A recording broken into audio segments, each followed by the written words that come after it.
Добрый день, дорогие друзья! На YouTube не видели обзора этой печки. Это печь Яуза от компании Термофор. Мы пользуемся ей уже с 2011 года, получается 8 лет.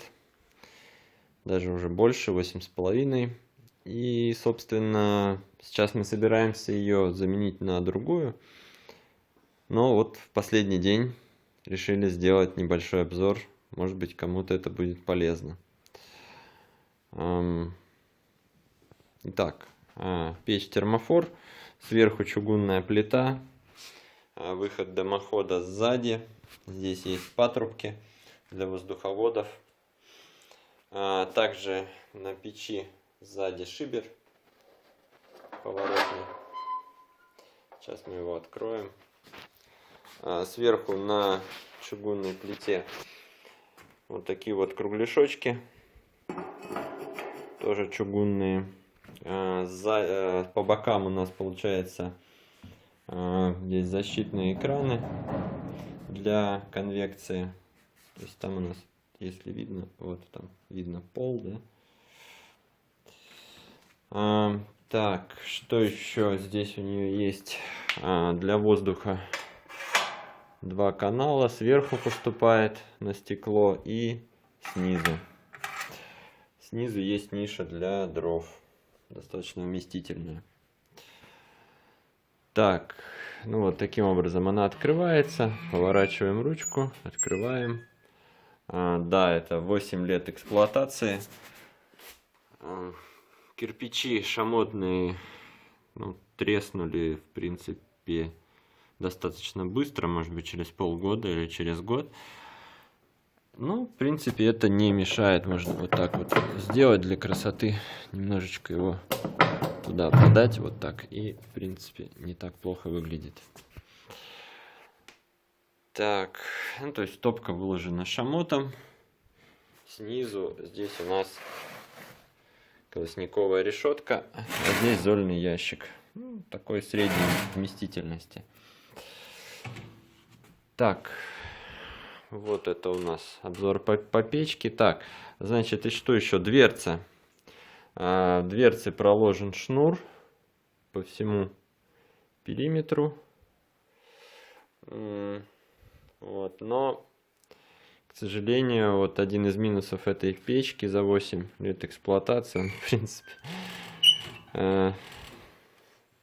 выявился достаточно быстро, и так или иначе мы с ним мирились. Значит, здесь поворотный механизм запирания дверцы вот таким образом. Оп. Вот. Соответственно, получается, что вот видите, дверца она плотно не фиксируется. Но это опять же связано еще с шнуром. То есть шнур, он герметичность нам помогает достичь, но он не позволяет прям на 100% герметичность создать. То есть как вот в котлах, да, у нас есть, если вы видели котлы, да, просто можете в магазине посмотреть, то есть там на дверцах делается тоже шнур, а с другой стороны там такой небольшое ребрышко. Получается, что она упирается в шнур, и все очень герметично. Здесь такого нет. То есть вот здесь у нас полностью гладкая поверхность. Вот даже видно от шнура. Вот от шнура видно, вот он идет след. Да, то есть где-то он прилегает, где-то нет. Вот, пробовали увеличить диаметр шнура. То есть шнур там через пару лет он уменьшился. Вот, но это нам не помогло, даже скорее наоборот. Когда у нас увеличился шнур, дверца стала закрываться плотно, и вот этот язычок, вот этот маленький язычок сломался. То есть мы его меняли.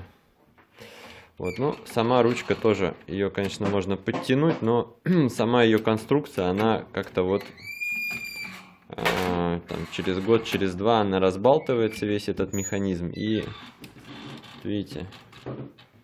И вот так вот это все. Вот это один из минусов. Соответственно, при растопке этот минус проявляется в том, что мы не можем регулировать горение. Ну что ж, давайте приступим к растопке. Топим мы обычно вот такими брикетами из опилок прессованных. Ну, в принципе, мы топили всем, чем можно. Даже углем немного топили одну зиму, несколько месяцев. В принципе, все нормально. Колосник не прогорел. С печкой все нормально было. Но, конечно, термофор запрещает топить углем. Ну, в основном дровами топили 8 лет. Так, и брикетами. Положили дрова. Здесь мы сзади шибер открываем. И будем растапливать. Кстати, вот это стекло, да, то есть мы его уже давно не чистили. Сейчас посмотрите, как оно это все выглядит. Почистить его, кстати, рекомендую очень. Просто берете немного золы, берете тряпочку смоченную, окунаете в золу и чистите стекло. Никаких этих средств, там, за бешеные деньги каких-то там европейских, это все глупость. Это не нужно. Берете просто золу, воду, и оттирается лучше всяких средств. То есть мы тоже поначалу, когда не знали, пробовали там средства за деньги покупать, но это все глупость на самом деле. Ладно, давайте растапливать будем. У нас вот есть такая газовая горелка, но она сама не поджигается сейчас. Зажигалкой подожгли, и давайте так вот брикетики разожгем.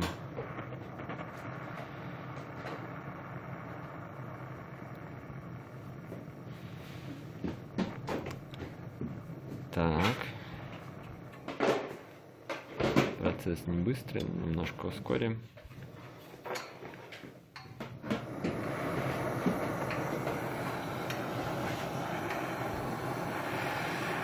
Как видно, дым немного выходит наружу, но не сильно при растопке. Так, ну в принципе все. Закрываем и открываем нижнюю подачу воздуха. Так, вот таким образом разгорается огонь.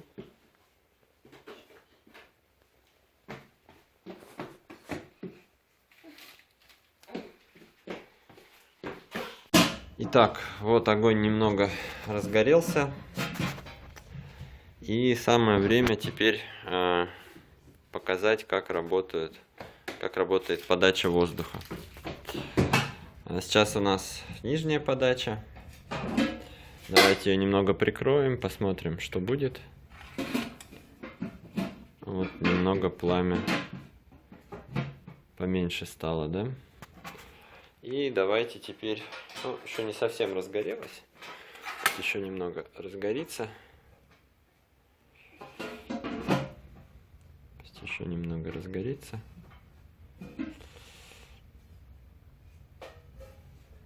Так. Вот, давайте прикроем низ. Верх у нас закрыт, низ у нас закрыт. Горение у нас сейчас интенсивное. Вот то, что я говорил по поводу дверцы, смотрите, эффект. Вот я просто прижимаю дверцу, раз, смотрите, вот так оно должно быть, да? Вот оно. Отпускаю дверцу, вот воздух начинает заходить, то есть она не герметична. Вот. В начале, после покупки, конечно, может быть, первый год где-то было лучше. Вот, но вот так. Поэтому герметичности длительного горения здесь практически, можно сказать, нет. Ну, как бы формально есть длительное горение, но оно не сильно длительное. Вот, поэтому можно пользоваться шибером. Вот так вот повернуть на 45 градусов. Вот таким образом. Так, и вот пламя немного поменьше. И вот, соответственно, смотрите, вот нижняя подача воздуха, а вот верхняя подача воздуха. Когда пламя разгорелось, можно нижнюю подачу убрать и оставить, допустим, вот на половине верхнее. Можно так сделать, можно немного снизу, немного сверху. Тут уже подбирается конкретно под дрова и, соответственно, под ваш режим. То есть, какой вам режим нужен: интенсивного горения, либо длительного. Печка эта отличается тем, что ну, она металлическая, соответственно, отличается от привычных, да, кому-то, может быть, кирпичных печек, тем, что пока огонь горит, в доме тепло. Как только огонь перестает гореть, в доме становится холодно. То есть в течение часа где-то все, она остывает и, собственно, становится холодно. Ну, в принципе, преимущество этой печки для дачи, я думаю, в том, что ты приехал, на улице минус 20, в доме, допустим, минус 20, ты закинул дров или брикетов, растопил, и где-нибудь примерно через час, через час, наверное, из минус 20 нет, но часа через 2 из минус 20 становится примерно 0. Вот, если домик небольшой, как у нас, 6 на 6 для этой печки, это вообще прекрасно. То есть через 2 часа, где-то около нуля, через 3 часа можно смело уже раздеваться, то есть там где-то градусов 5, 10, 15 может быть. Вот. То есть сама печка, в принципе, нам нравится.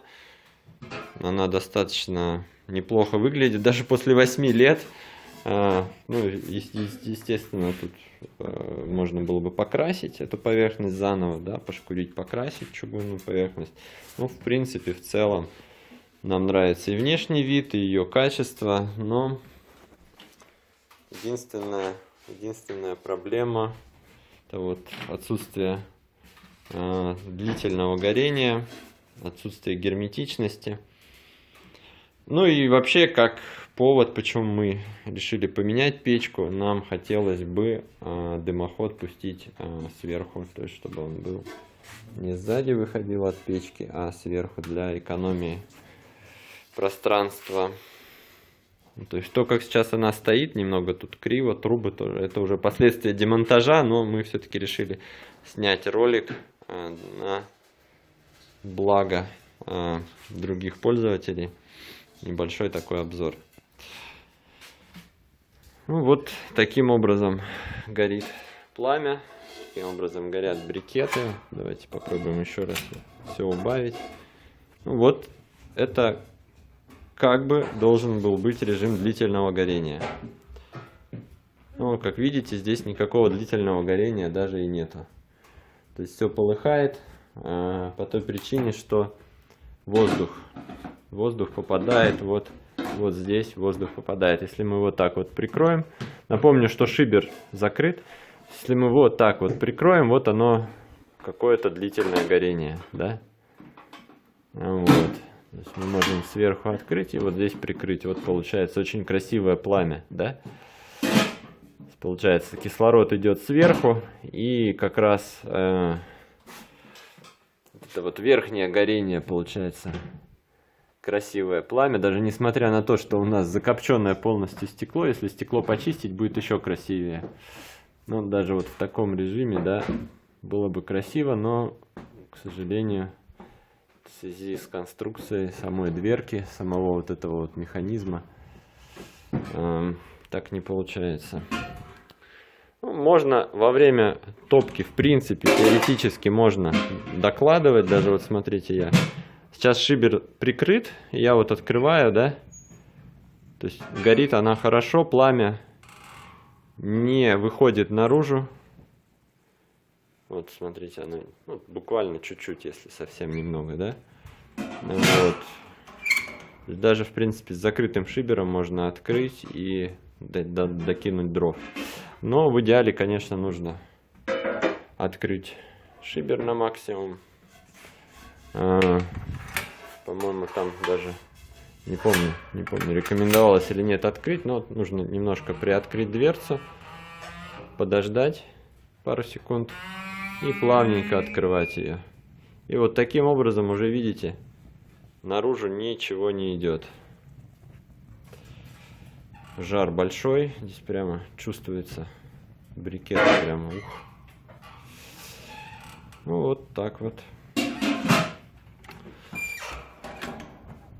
Ладно, всего хорошего.